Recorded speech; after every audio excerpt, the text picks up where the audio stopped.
सकाळ सकाळी कुठे गेलेलात तुम्ही? असंच हिंडायला गेलो होतो.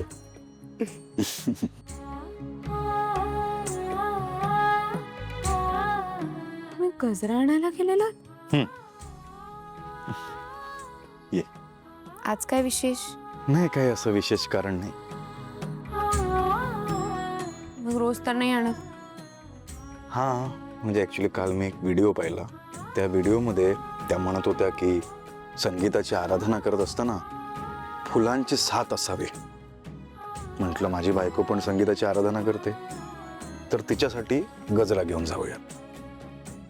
आज गजरा माळून जातो म्हणजे तुला फुलांची साथ मिळेल. चांगला विचार केलात तुम्ही.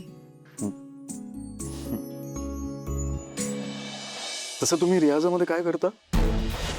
हा म्हणजे आम्ही नेहमी कार्यक्रमच बघतो पण कार्यक्रमाच्या मागची मेहनत आम्हाला माहिती नसते.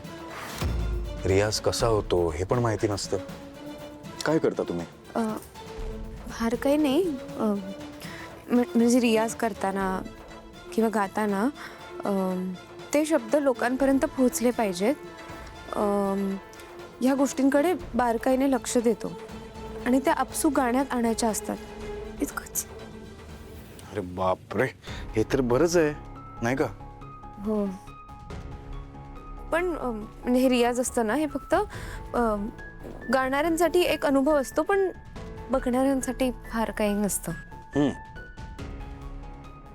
मी येऊ का रियाज बघायला? आज रियाज बघायला येतो मी. तसं जास्त काम नाहीये. मी सांगतो की आज ऑफिसला येत नाही मी. आज रियाज बघायला येतो. म्हणजे नका येऊ तुम्ही.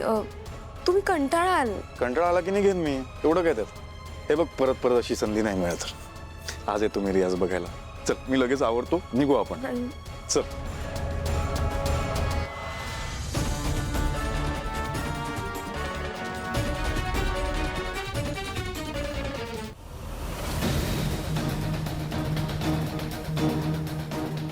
सावलीचा खरा चेहरा तर माझ्या समोर आलाच आहे. आता सगळ्यांना तिचं खरं रूप लवकरच कळेल. कार्यक्रमाच्या वेळी सावलीचा पर्दाफाश करायला लागेल त्यामुळे मला तिकडे आधी जावं लागणार आहे. काय करू? एक काम करते, त्या भैरवीला पटवून त्या कार्यक्रमाच्या तयारीला मदत करते. म्हणजे तसंही हल्ली मी तिला मदत करते ना त्यामुळे ती माझ्यावर संशय घेणार नाही.